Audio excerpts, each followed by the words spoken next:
ሰው ሲፈትን እግዚአብሔር ይረዳል፣ ሰይጣንም ሲፈትን እግዚአብሔር ይረዳል።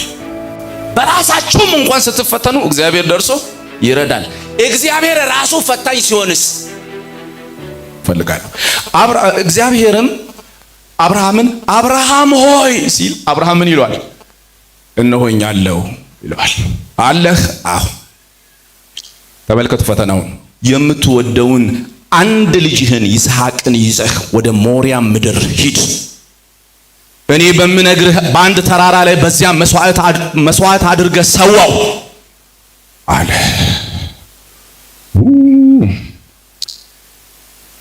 አንድ ልጅህን ይላል። ስንት ልጅ አለው አብርሃም? ግን ያው በኮንትሮባንድ ከመጣው ጋር ስንት ነው? ስንት ነው? ሁለት ነው። ግን እግዚአብሔር አንድ ይላል። በእግዚአብሔር የማይቆጠርም አለ ማለት ነው። ግልጽ ነው። ያው የዘርህ ነው ብሎታል እኮ ያንተ ልጅ ነው ብሏል። ግን መጥቶ ምን ይላል? አንድ ልጅህን ስም ጠርቶ ይስሐቅን፣ የተስፋውን ዘር የ25 ዓመት ፈተና የነበረውን ልጅ ይስሐቅን ይዘህ ወደ ሞሪያም ተራራ ውሰድና በአንዱ ተራራ ላይ መስዋዕት አድርገህ ሰዋው። ወገኖች ይሄ የእግዚአብሔር ድምጽ ነው። የእግዚአብሔር ድምጽ ነው ይሄ። አሁን እናንተ ይሄን ድምጽ ብትሰሙ እውነት የእግዚአብሔር ድምጽ ነው ብላችሁ ትቀበላላችሁ? በኢየሱስ ሌባውን ሊሰርቅ ሊያርድ ሊያጠፋ እንጂ ስለሌላ አይመጣም። ልጆች የእግዚአብሔር ስጦታ ናቸው ተብሎ ምን ሆኗል? ተጽፏል። ጌታ ሆይ በልጄ ላይ አትምጣብኝ፣ ታውቃለህ እንዴት እንደመጣ። ሃሌሉያ አይደል? እንዴት እንኳን መታዘዝ ተው፣ ድምፁ ራሱ የእግዚአብሔር ነው ብሎ መቀበል ይቻላል? በጣም ከባድ ነው፣ በጣም ከባድ ነው። ግን ስሙ፣ ከባዱን የእግዚአብሔርን ትእዛዝ ለመፈጸም ማለደ ይለናል መጽሐፍ ቅዱስ። በማለዳ ተነስቶ እስቲ ይሄን ነገር ምክንያቱም ከዚህ በፊት የሚሰማው ድምጽ ነው፣ ያውቀዋል። አንዳንድ ጊዜ የምናውቀውንም ድምጽ ከበድ ያለ ትእዛዝ ካዘዘ አንቀበልም። ቆይ ፈትኑ ይላልና እስቲ ትንሽ ልፈትን፣ ላረጋግጥ፣ ሰዎችንም ላማክር። የተጠየቀው እኮ እስማኤል ቢሆን ችግር የለውም፣ ይህን ያህል አይከብድም። የተጠየቀችው ይቅርታ አድርጉልኝ ሳራም ብትሆን፣ ምክንያቱም ሳይጠየቅ ሰጥቶ አልነበረም። እህቴ ነሽ ብይና ሂጂ፣ ዋናው እኔ በህይወት መኖር ነው እንጂ ምንም ችግር የለም፣ ሂጂ፣ እህቴ ነሽ በቃ ብሎ ሳይጠየቅ አላስረከበም ከአንዴ ሁለቴ። ስለዚህ አሁን እግዚአብሔር ቢጠይቅ ምን ይከብዳል? ሳይጠየቅ የሚያስረክብ ሰው ተጠይቆማ ምን? ኧረ እኔ በፊትም ሞክሬያለሁ አንድ ሁለት ጊዜ። አሁን መውሰድ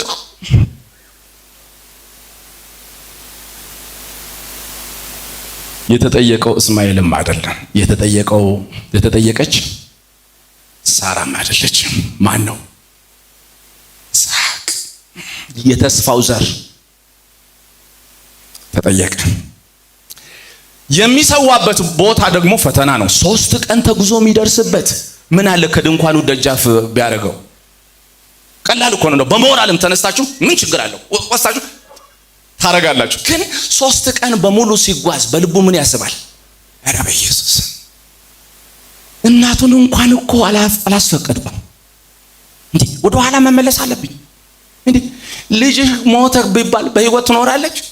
እቺ ሴት ትተርፋለች? በዚህ ዓመት እድሜ በዚህ 90 ላይ የወለደችውን ልጇን ወስጄ እንደዚህ አርጌ ይሄን እኮ መመካከር አለብኝ። ይሄን ነገር እሷን ቢያንስ ማስፈቀድ አለብኝ። ላስፈቅድ ብሎ ቢናገር ከቤት ልጁን ታወጣለች? ልጄ አባት እጃጅቷል፣ የሚሆነው ነገር ስራ ሁሉ አልተመቸኝም፣ ብታርፍ ይሻላል፣ ካጠገቤ አትሽሽ፣ እሱ ሰው እኔ አልተመቸኝም፣ ሰሞኑን የሚሆነው ነገር ሰማሁ የሚለው ነገር ሁሉ ነገር ስራ ሁሉ ልክ አይደለም፣ ጥንቃቄ ውሰድ። መቼም እህቶች እግዚአብሔር በእውነት ይባርካችሁ እና በጣም ጥንቃቄ ታደርጋለች። አልነገራትም። ይዞት ወጣ። ይዞት የት ይወጣል? ለ3 ቀን ጉዞ ሞሪያ ተራራ ላይ ደረሰ። ደርሶ ልጁን አስሮ መሰዊያው ላይ አጋደመ። በዚህ ሁሉ እግዚአብሔር ዝም ብሎ ያያል። አንዳንድ ጊዜ በጣም እንወዳት ጥቅሳለች። የመስዋዕቱን በግ ጌታ አትወዷትም? እሷን ጥቅስ ግን እናንተ ምን ልታርዱ ነበረና ነው? ምትክ ነው አይደለም የሚዘጋጀው? እኛ ምን አጋድመን ነው በግ የሚያዘጋጀው? ማን ነው የህይወቱን ክፋይ መሰዊያ ላይ የሚያኖር? እግዚአብሔርን ታዞ። ልጁም ደግሞ እየሄደ መንገድ ላይ ጥያቄ ጠየቀው። አባ አቤት። መሰዊያ ማለት ዛሬም እንደባለፈው አይደለም እናቀርበው? አዎ። ቢላው አለ፣ እሳቱ አለ፣ እንጨቱ አለ። ግን ረስተህ ነው እንዴ? ምን የት አለ በጉ? የአባት ሆድ እንዴት ይንሰፈሰፋል? አስቡ እንግዲህ። ልጄ ተወኝ ተወኝ፣ እግዚአብሔር ዛሬ ካላዘጋጀ በጉ እኮ አንተ ነህ ብሎ ልጁ ቢያንስ ያኑ በዛን ጊዜ 14 ዓመት እድሜ ይሆነዋል ይባላል። እሱ ደግሞ 100 ዓመት ሞልቶታል። እግሬ አውጭኝ ካለ ይያዛል?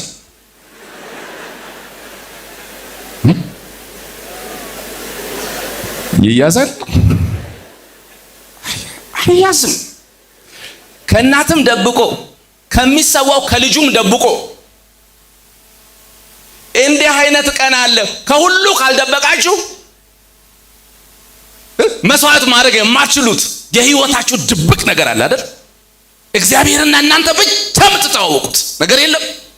አመጣው ልጄ በጉን ነው። አዎ ልክ ነህ። የዛሬው ትንሽ ለየት ይላል። እንዴት? በፊት እኛ ነበር የምናዘጋጀው። ዛሬ እንግዲህ እግዚአብሔር ያዘጋጃል። እግዚአብሔር ካላዘጋጀስ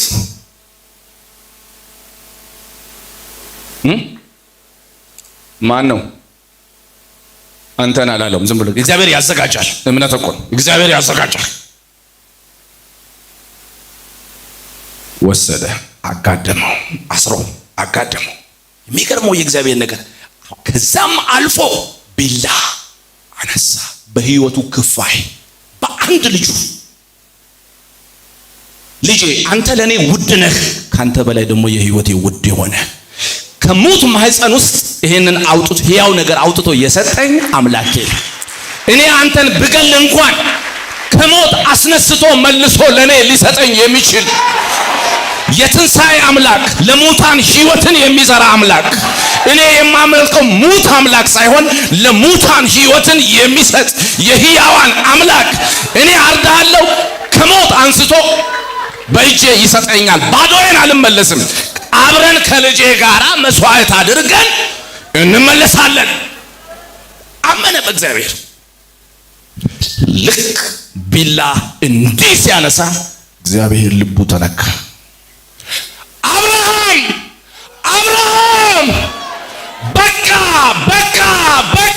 በቃ በልጅህ ላይ እጅህን አትዘርጋ። አንድ ልጅህን ለኔ አልከለከልክምና ምን ያህል እንደምትፈራኝ ዛሬ አወቁ። ሃሌሉያ! ምን ያህል እኔን እንደምትፈራኝ። የተፈለገው ልጅ ሳይሆን ምንድነው? አብርሃም እኔን ምን ያህል ይፈራኛል፣ ምን ያህል እንደምትፈራኝ። አንድ ልጅህን ለኔ አንዱን ልጅህን አልከለከልክም። ላንተ በህይወቱ ውስጥ የመጨረሻ ውድ እኔ እንደሆንኩ፣ በአይኔ መጣ የምትለው ነገር እንደሌለ አይንህ እኔ እንደሆንኩ፣ ከምንም ነገር በላይ ዋጋ ያለው እኔ እንደሆንኩ፣ ከየትኛውም ነገር ቁጥር አንድ የመጀመሪያ እኔ እንደሆንኩ ዛሬ አረጋግጫለሁ። ተው ተረጋገጠ። በክፉ አይፈትንም። ምን ይፈትናል እግዚአብሔር? እሱን መታዘዛችንን ይፈትናል። ለሱ ያለንን እምነት ይፈትናል። እምነታችንን ይፈትናል። ምን ያህል በሱ እንደምንታመን እምነቱ ተፈትኖ አለፈ። ምን ያህል እግዚአብሔርን እንደሚታዘዝ ተፈተነ። ምን ያህል እግዚአብሔርን እንደሚፈራው ተፈተነ። ተፈትኖ አለፈ። ተፈትኖ አለፈ። እግዚአብሔር ረድቶት። እግዚአብሔርን መፍራታችን በምንድን ነው የሚታወቀው? ለእግዚአብሔር የተከለከለ ነገር በህይወታችን ሲጠፋ እቺን ለማለት ነው እስካሁን ያወራሁት። እግዚአብሔርን መፍራታችን የሚረጋገጠው እግዚአብሔር በህይወታችን የፈለገውን ነገር ጠይቆ የመውሰድ መብቱ ሲረጋገጥ። እኛ የምናውቀው እግዚአብሔር ሰጪውን እግዚአብሔር ነው። ይሄን ስጠኝ፣ ይሄው ሃሌሉያ፣ ይሄን ስጠኝ፣ ይሄው ሃሌሉያ።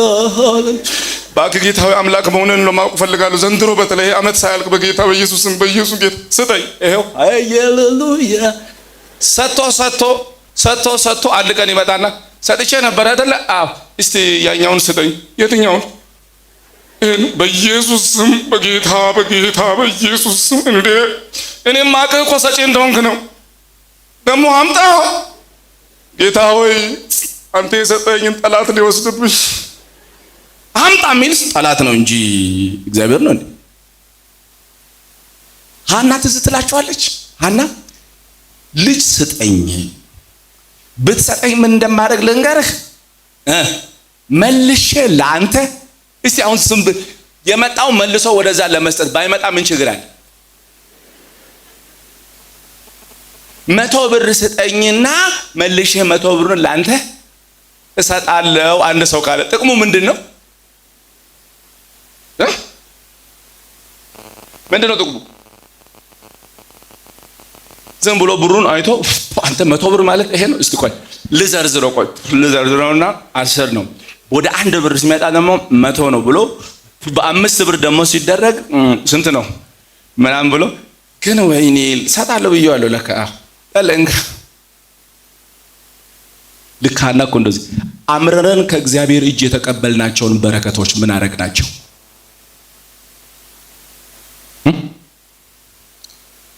አምረረን ካልሰጠኸኝ ብለን ጠብቀን ታግሰን በብዙ እንባ ጸሎት ጥበቃ ትዕግስት ተቀበልናቸው። ተቀብለን ግን ምን አረግናቸው?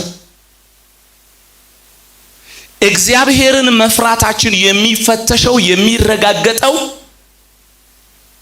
እግዚአብሔር አምላካችን በህይወታችን ሰጪ ብቻ ሳይሆን የሰጠንን የትኛውንም ነገር መልሶ የመቀበል መብቱ የተረጋገጠ ሲሆን እግዚአብሔርን መፍራታችን ምን ይሆናል? ይታወቃል።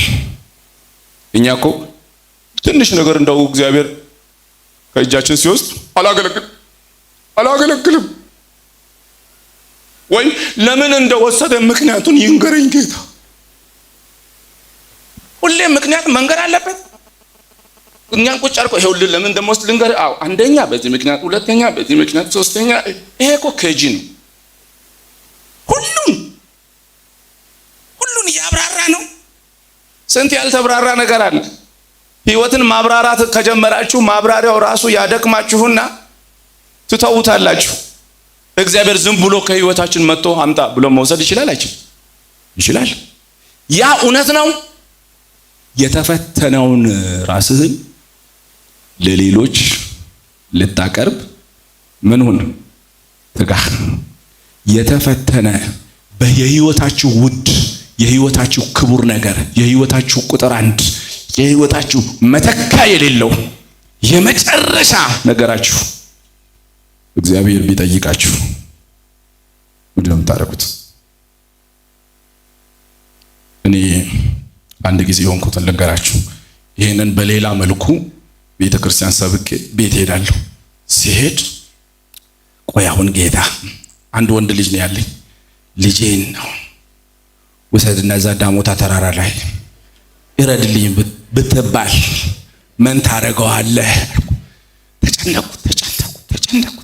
በኋላ ኧረ ጌታ አይልም ብዬ ኦክሲጅን ሳብኩ። ኧረ አይልም ጌታ እንዴት ይላል? አይልም። ተጨነቁ። ሐሳቡ ራሱ አስጨነቀኝ።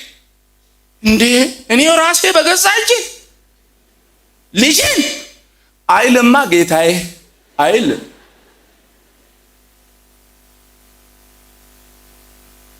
ያለ ቀንስ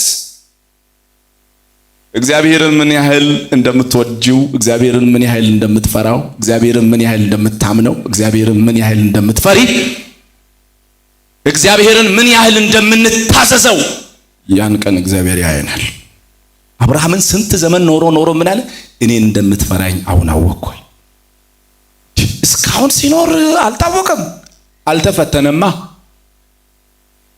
አልተፈተነም። እግዚአብሔር በመሐላ የጸና በረከት እንዲሰጠን ትፈልጋላችሁ? እግዚአብሔር በሕይወታችሁ በምንም ነገር ውስጥ ገብቶ አይ ጌታው ይቅርታ አድርግልኝ፣ እዚህ ጋር አትምጣብኝ፣ እኔ ነገር ያለ ሌላ ምንም ነገር ብትጠይቀኝ እኔ እሰጥሃለሁ፣ እዚህ ላይ ግን አትምጣ፣ በእውነት እኔ ነገር ሰውም በእውነት ከእንትን በላይ አትፈትን፣ እኔ ነገር ያለው በእውነት ምናምን ትላላችኋል። እንደዛ ባላችሁ ማግስት እሱን ይጠይቃችኋል። ጌታው እኔ ነገር ያለው በምንም ብቻና በልጆቼ በኩል እኔ በእውነት አትፈትነኝ፣ በእውነት እኔ ነገር ያለው በተለይ በትዳር አትፈትነኝ ነገር ያለው ጌታ ሆይ በመስሪያ ቤት ምስል በዛ ከች ምን ትሆናለህ? እግዚአብሔር አይፈትንም የምትሉ ሰዎች ካላችሁ እግዚአብሔር ይፈትናችሁ አልልም። ፈተና ለእናንተ አልመኝም፣ ግን እድሜ ይስጣችሁ። አሜን። በእድሜ ውስጥ ያጠቅባችኋል፣ ያሳያችኋል። አሁን ግን ለእግዚአብሔር ሕዝብ እንኳን የእግዚአብሔር ፈተና የሌላም ፈተና እኔ አልመኝም፣ ግን እድሜ ለምናለሁ። እድሜ ይስጠና። አሜን። እድሜ ይስጠን የምትሉ እድሜ ይስጠን። ያኛው ይቀመጥ በቦታው፣ ግን ምን ይስጠን? እድሜ ይስጠን። እኔ ሌላ ነገር አልልም። በእውነት እድሜ እንግዲህ ከሰል እሳት ነው፣ ቀስ አድርጎ ነው ሙክክ የሚያደርገው እና እድሜ ይስጣችሁ። እዛ ውስጥ ትገናኛላችሁ። ምስጋና ፕሮግራማችሁን ከጨረሳችሁ በኋላ በልቁጭ በል ሂሳብ ተሳሰባለሁ እስቲ ካንተ ጋር ብሎ ከፊት ለፊታችሁ ፋይናል ኤግዛም ማስቀመጡ አይቀርም። ፋይናሉን ስታልፉ ይምልላችኋል። ምያለው እኔ እባርካለሁ። እግዚአብሔር በመሐላ የጸና በረከት በሕይወታችሁ፣ በኑሯችሁ፣ በእድሜያችሁ፣ በዘመናችሁ፣ በአገልግሎታችሁ ይስጣችሁ።